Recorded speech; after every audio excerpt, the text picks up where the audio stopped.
Today we've just got a simple acrylic painting of a night sky. Anyone can do it. You can adapt the colours to whichever colours you want, as long as you put the darker tones at the top and work your way down to the lighter tones. So you can see here I've got black, purple, red and then white at the bottom. And I'm just going to take my time to blend each one of these colours out. I go from bottom to top just because I use the same brush, so I don't have to keep cleaning my brush when I change colours, and it blends them in a bit nicer. So you just want to keep working that blend until the colours look good to you.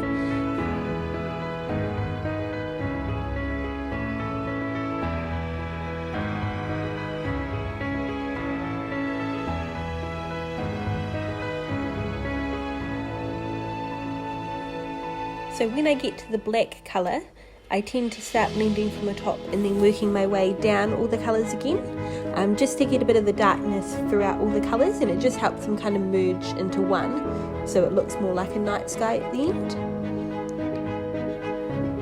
Also when I blend, I use the good old Bob Ross technique. He does little like crisscrosses on the canvas.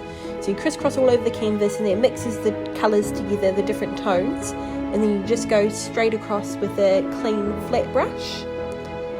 And that kind of evens out all the colours and it makes them look nice. So that's me, I've just crisscrossed them.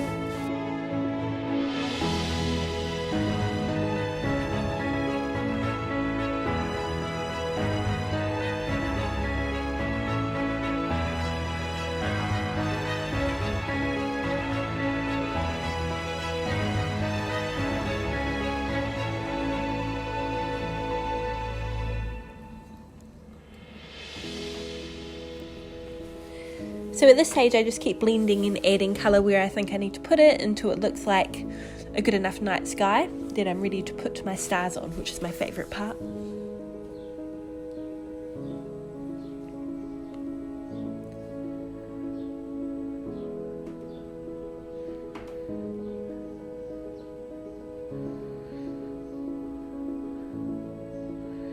Alright, star time. So to do the stars, it's super easy. All you need is a bit of acrylic paint mixed in with a bit of water.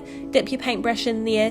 Make sure there's not too much on it if you want little stars. You kind of want to blot it on a paper towel, and then you just take your brush, get something to tap it with, and then you just tap it all over the canvas, and then it comes out in beautiful stars.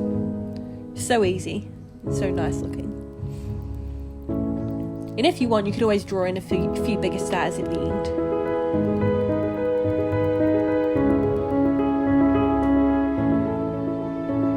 Alright, so once your stars are done, you need to wait until the bottom of the canvas is dry to touch, and then you can start just painting your trees. You could put trees, you could put mountains, really whatever kind of black silhouette that you like at the bottom of yours. I just chose trees because they're easy and it looks good.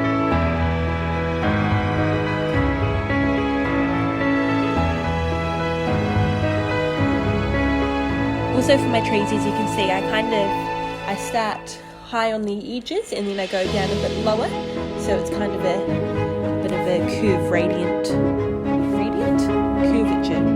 curvature to the trees, which I